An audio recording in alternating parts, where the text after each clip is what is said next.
First of all, I'm mad because why have I been listening to, so when you said that we were doing Palmolive for, this week's episode, I'm like, okay, cool. Like, let me listen to this. And I've never listened to Freddie Gibbs. So I'm like, totally new on this. But I checked it out. I was like, yo, this is crazy. So then, of course, with Madlib, production, I'm like, of course, I love Madlib though. So I went and I listened to the album and I saw that he actually had the instrumental, like the beat. Yeah. And I was like, yo, I got to check out the instrumentals. And I've been listening to the instrumentals all week.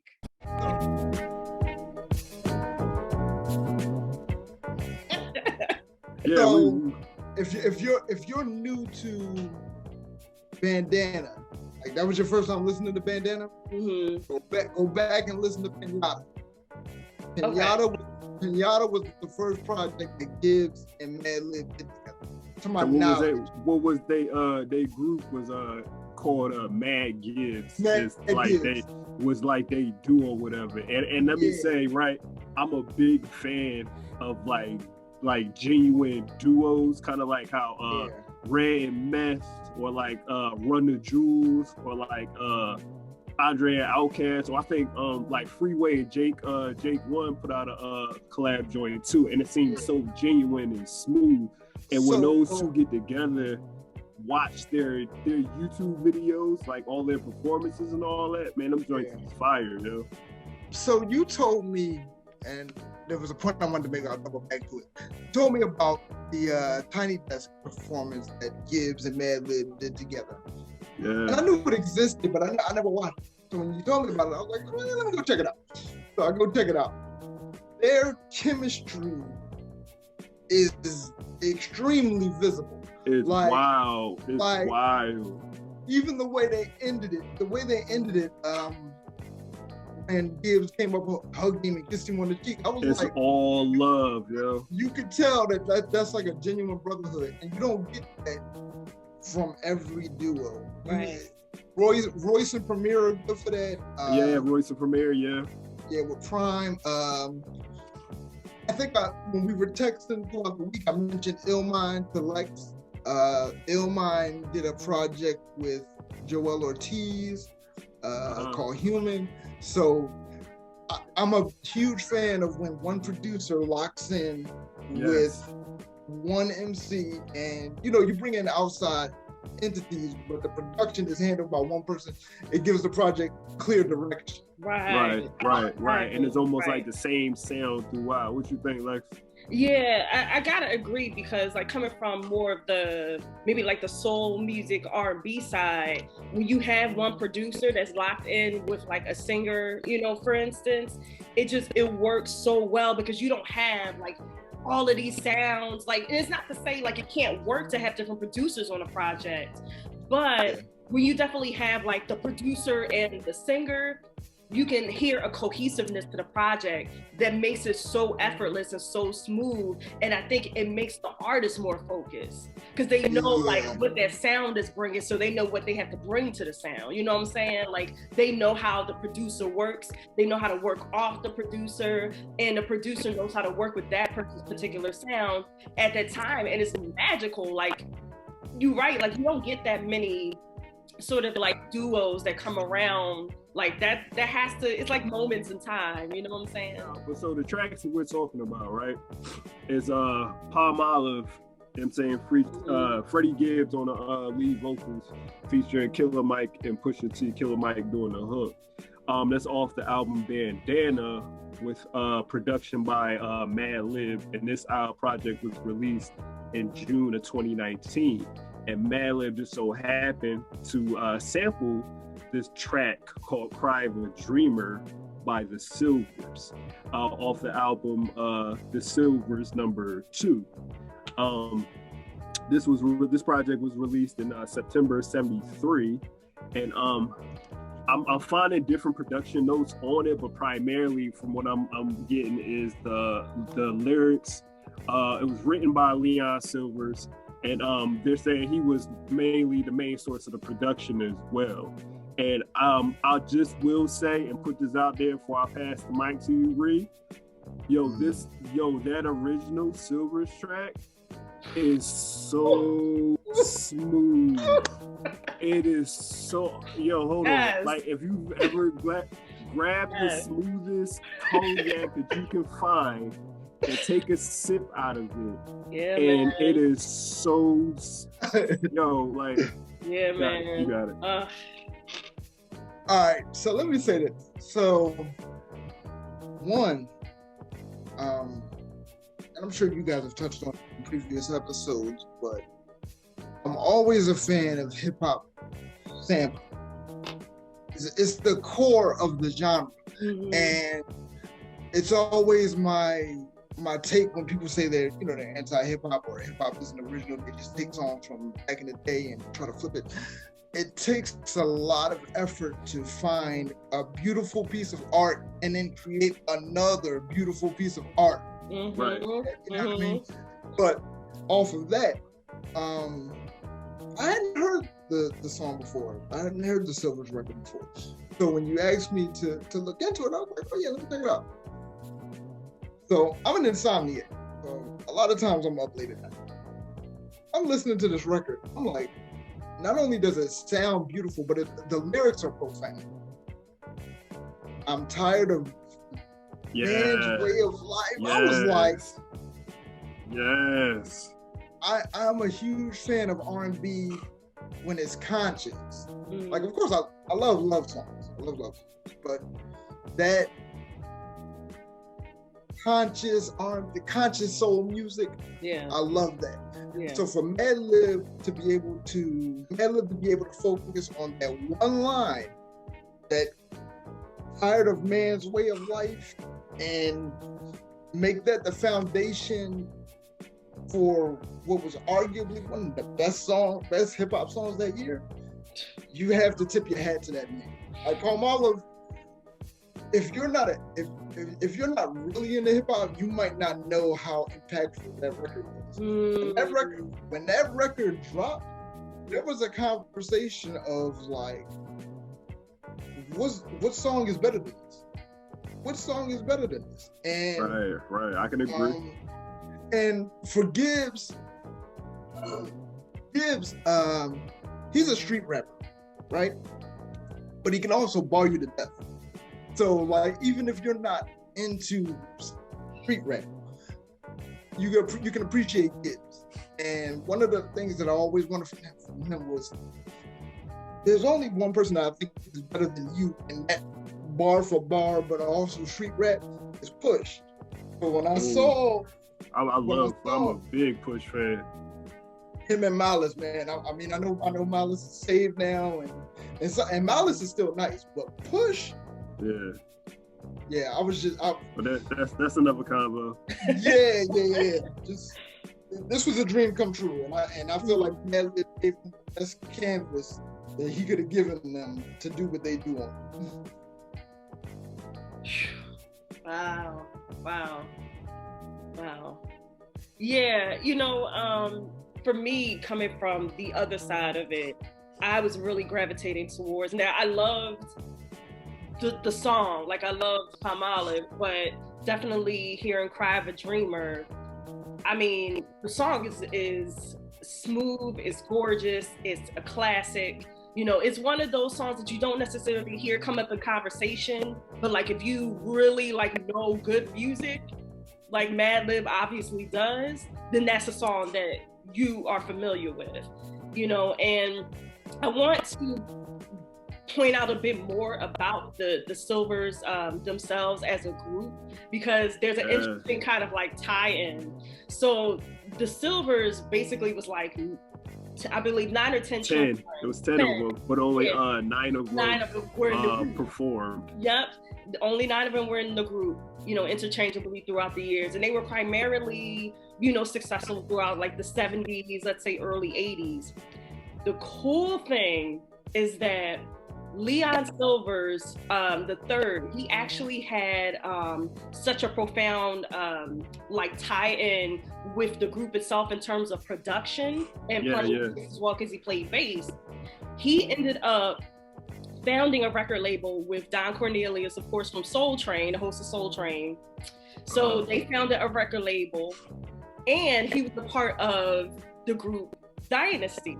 And if you remember, the group Dynasty did the song Adventures in the Land of Music, which was sampled for another hip hop classic, which was Born from the Sky. This is it.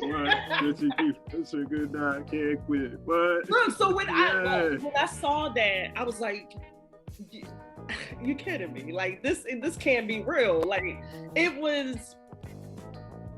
it just showed like how, and I listened to some of their other songs too, because they had I think Fool's Paradise was another song that they had. I think one of their biggest hits, because they were kind of around like the disco era, was called Boogie Fever. So I listened to that too, just to kind of get more of a sense of like who they were as a group.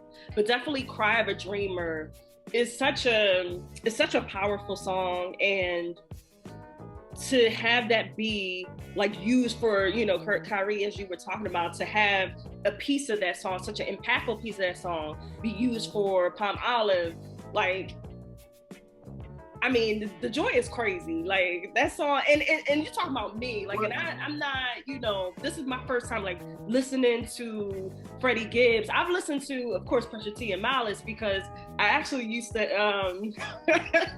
I used to listen to the Clips.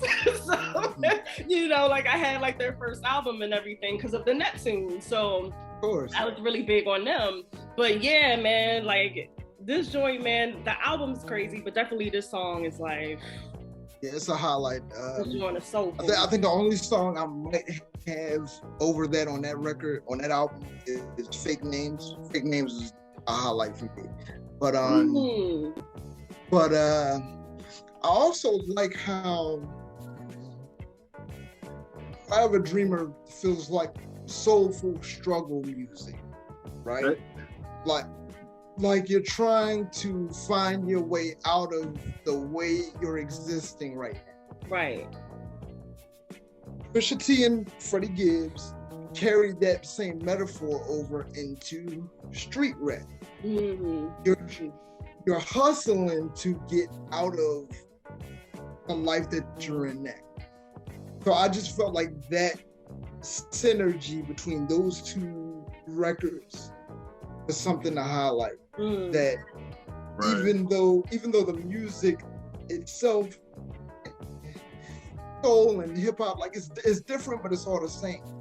You know what I mean? Like, it's all telling the same message, just in different formats. Right. Yeah. And not for nothing, I can't credit Madlib enough, man. And Madlib, I feel like he just started getting his just due, maybe within like the last 10 years. Mm-hmm. But the very first Madlib placement that I can remember is 1997. He was on the Alcoholics project. I want to say it was Liquidation. He might have been on 21 and Over too. That was their first project. But he did a record. I can't remember the name of it for the life of me. I'm freestyling right now. But there was a record that he did with the Alcoholics and Exhibit. And it might have been the first or second time I heard Exhibit. So that's how much history Madlib has. Right. I appreciate the journey of somebody who was making music in, say, 96, and you're just now starting to become a household name because of what you're doing with Gibbs and what you did with MF Doom. Rest in peace to MF Doom. Right. Yeah. But it just goes to show, like, the journey, like we were talking about before we started recording, the journey of an artist, trying to find your way,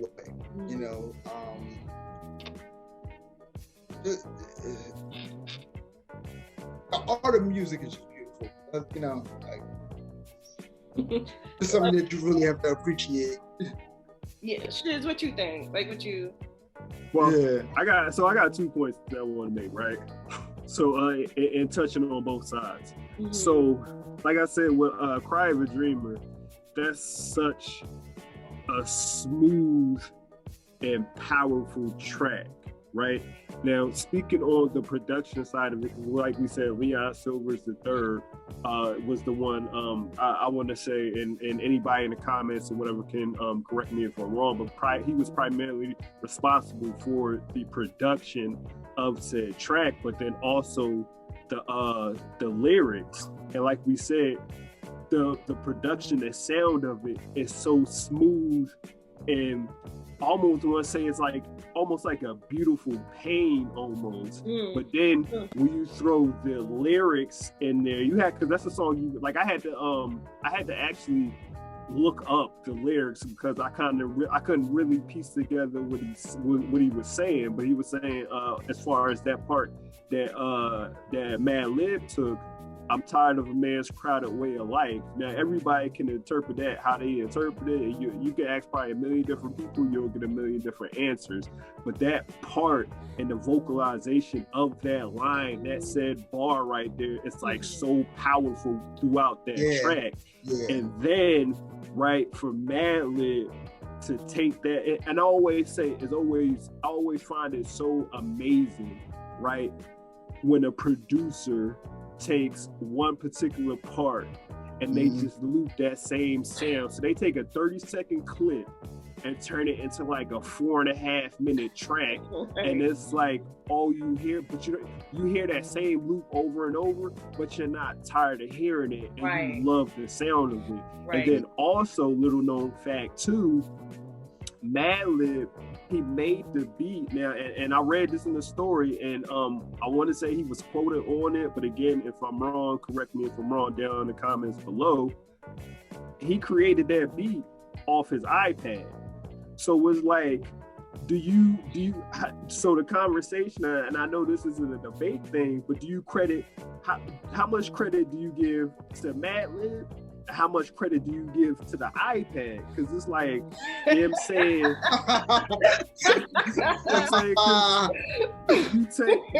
He took that one loop, that one sound bar, looped it, created a beautiful sound. But then for him to like, and in my mind, and again, Alexis and Karee, you can correct me, right? When creating a sound, you know what I'm saying, and this just from like my visuals on YouTube and stuff like that, it's usually a big like mix board and all kind of controls and all of that kind of stuff. But it's like, yo, he had something as simple as an iPad before an iPad to be able to support, you know what I'm saying, to support and do everything in essence that he was trying to do to pump out that sound. I think is crazy, and again, like I said, I just think it's a fascinating thing. To take 30 seconds and turn it into a whole track. You know, now granted, we know it wasn't exactly just that part, and other pieces of it were used, but primarily that's what it was. And it just goes so hard. And really, like you said, the Gibbs track carries the same energy as the original track, and I love when songs do that, carry almost the same concept or whatever. Real quick, I just wanted to leave this hot take. Remember, I told you I had a hot take about this album. And this will be you know, Gibbs got nominated for a Grammy this year for the project that he did. For the project he did with Alchemist. My hot take is Bandana is the one they owed him for. Bandana is the one that he deserved it for, but the Grammy board missed it. So you got to double back, and not to say that the one with Alchemist isn't great. The one with Alchemist is awesome, but this one, oh man, this was. What do you think is the difference though? What do you think made the album with Alchemist Grammy worthy as opposed to the one with Madlib? Like I don't know. I can't say because I don't want to shortchange the Alchemist album, because I feel like maybe growth. There's a little more growth on the Alfredo album. The record with, is it him and Rick Ross? I think it's called Scotty Beam. That record it almost sounds bigger than hip hop. And I also feel like Alchemist is more of a household name. So if anything, maybe the recognition of Alchemist, like Alchemist has been around forever, Mobb Deep and all that. But he's also Eminem's DJ, and that carries some weight. Okay. So maybe, but it's almost like how Leonardo DiCaprio got the Oscar for Revenant. Revenant's good, but it ain't right. It ain't The Departed. It ain't right. As you know what I mean? It's not Titanic. Like y'all owed him that. Same thing with Denzel. Like Training Day. Training Day is a classic. Y'all know y'all owed him for Malcolm X. Right. So that's what I'm getting. Right. Right. Interesting. Very interesting. And it's funny because I've heard Alchemist's name, you know, for like a while now. But, you know, I'm not like, I still have to, and I probably heard like his tracks before, didn't know it was him. But definitely I would say, like, based off of what you said, that probably has like some effect. And also he might be out there a little bit more, because I know Madlib, as far as like his reputation, he tends to be more like, he plays the background a bit more, you know. He's not out there like, as far as like, he likes to be in the lab, you know what I'm saying? So it's kind of like, if you're not playing, and not to say anybody is, but just kind of like, if you're not like out there like that, you know, it can affect possibly like the way the Grammys Association kind of like sees you, know you, or familiar with you. So I bring that up to say, the way the Grammy Board used to operate, they've gotten better. The way the Grammy Board operates is some of the older gentlemen that are on the board, they just go by the name they recognize. That's not to say the music isn't good, but you know. So it's like, okay, why does Macklemore win over Kendrick Lamar? Right. Because the old dude who don't really know hip hop has heard Thrift Shop 1,000 times, so he voted for Macklemore. Right. So, you know, it's a lot of that. But Madlib, I feel like Madlib, maybe I'll say it in a nicer way. Madlib gave Freddie Gibbs a classic project that now made him familiar to people who weren't checking for him before. Because Freddie Gibbs had been around for ever. He's been around for a little bit, and because he was signed with I think he was signed with Jeezy for a minute, but I believe they let him go. Did you ever hear the story about why they let him go? I didn't really dig too much into it, and I'm sure I will eventually. But yeah, I heard I read a little bit, but again, I'm not going to sit here and pretend to be too familiar. But I always say that's always a topic for another conversation or whatever. All right, I'll give you the abbreviated version. Go for it. So Jeezy had a song with Eminem. Freddie Gibbs was on it. That song leaked before Jeezy's album was out. Apparently Eminem felt the way that it leaked. So the consequence was Freddie Gibbs did, by process of elimination, I didn't leak it, M didn't leak it, you must have leaked it. So that's why he got let go. That's why he got let go. Wow. Okay. Wow. If this were a competition, which is not, it's not a debate show or nothing like that, but I think this one, if I think you would get an even amount of votes leaning either or, you know what I'm saying, as opposed to like, which one would you know what I'm saying, which one would be your favorite, which one would you rather hear? And I think it would probably be this, if this was a fight, it would probably be a split decision draw, probably, you know what I'm saying? Because both tracks go hard. So, Lex, what you got as far as a final thought?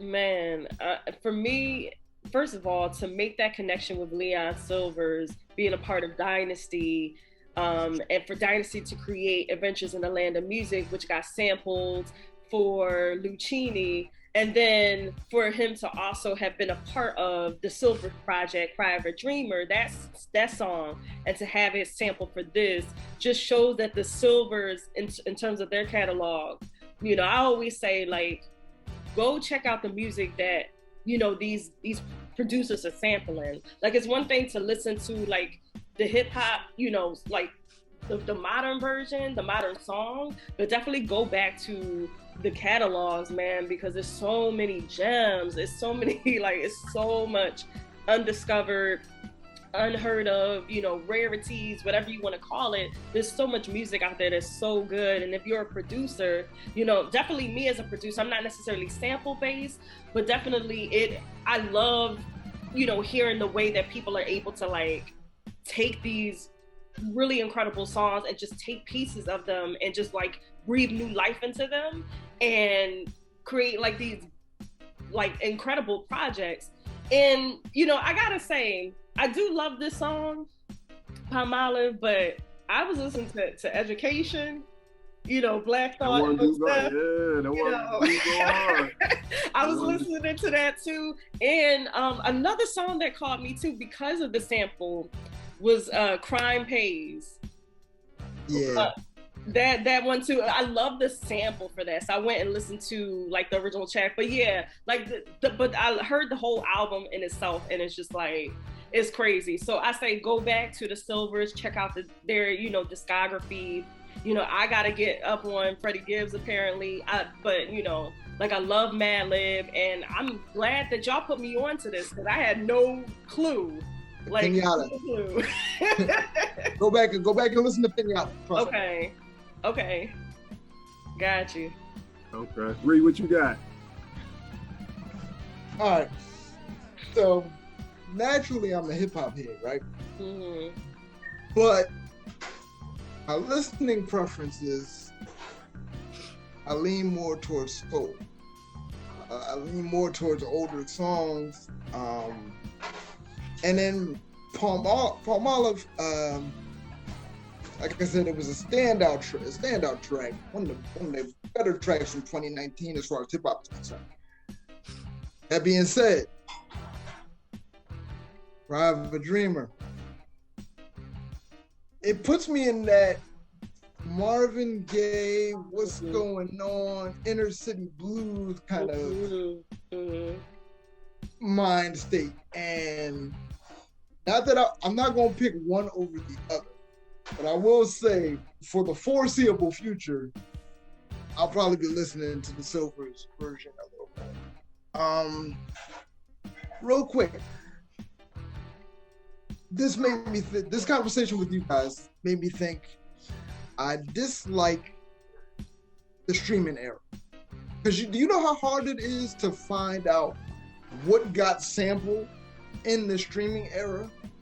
Like, that was part of the joy of music when I was a kid. Opening up the book, seeing what got sampled. It's almost, unless you go to Genius, it's impossible to find exactly what got sampled if you don't catch it by ear. Yeah, or Who Sampled is, you know, whosampled.com is another, you know, place. Right, whosampled.com. I forgot about that. Yeah, you have to do your digging now, whereas you used to be able to read the liner notes and find out what was used. Yeah. Okay. Yeah, interesting times. Okay. Well, I guess so my final take on both tracks, right? Because I feel like we got the soulful side and then we got the hip hop side, which is cool. I love the dialogue between you two, the yin and the yang and all of that. So but to speak on both, right? So again, like I said, first of all, I'm gonna take a sip for that for the Cry of a Dreamer track, because like I said, that track is so smooth, man. It's so smooth. And it's crazy, right? Because if you think about it, and then in the future, I'm sure we'll come across him again and revisit Leon Sylvers III, because he became the house DJ for Solar Records. Now, Solar Records carried a whole lot plethora of people.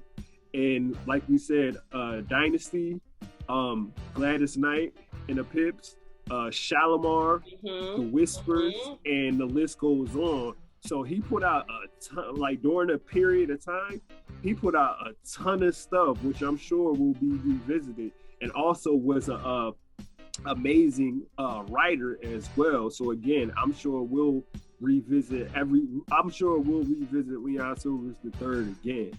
Now transitioning over to the Gibbs Madlib track. I'm fairly new to Freddie Gibbs, meaning I haven't heard everything that he's done, but I'm slowly digging into him, and I've been listening to him more and more. I'm definitely aware of Madlib, but Reed, like you said, I think I agree. I think now people are starting to become like more familiar with him, and I guess in the mainstream media, because like you said, if you're not like a Swiss Beats or a Timbaland who's kind of like out in the limelight, you probably wouldn't really recognize him. But I've always been a fan of Push. I listen to all his solo stuff. Definitely a fan of Killer Mike. Everything that he does on RTJ and him on the track, him on the hook, I thought was crazy, and it was just, again, it was smooth and went hard with the record. And then also have to give a big shout out to Dat Sugar Willie. The joke at the end of that joint it makes me laugh every time. Every time I hear it, it makes me laugh. And then also, people that are not familiar with him, he starred in Good Times and Sanford and Son. But also, along with that joke is cut down because it's like a 2-minute joke. So I would definitely advise people or highly recommend, you know what I'm saying, digging into his stuff too. Because yeah, like I said, it's a little 2-minute snippet, and it's funny. And again, I can listen to that little joke like over and over again. So again, shout out to both, you know what I'm saying, Madlib for having that listening ear, and shout out to the iPad too for being able to support the goal and the mission that Lib was trying to create. And again, you gotta as always, it's always crazy. Sometimes you have to visit the past to move forward in the future. Right. And it's always an amazing thing, especially when we talk and us dealing with the discussion of sampling in today's era. So yo, I'm Shizz, the Can Do Kid. Over to my left, you're right, probably. We got the singer-songwriter producer Alexa Gold. At the bottom, we got my man, everyone's favorite rapper's favorite rapper. You know what I'm saying? I'm the Cliff Booster, his Rick Dalton, the Cerebral Assassin. You know what I'm saying? Azrael DiCaprio. And I think it's safe to say, yo, we sign off. All right. We out. Don't forget to like, share, and subscribe, and leave a comment for the next episode. Let us know what you think. And yeah, we'll see y'all soon. Peace.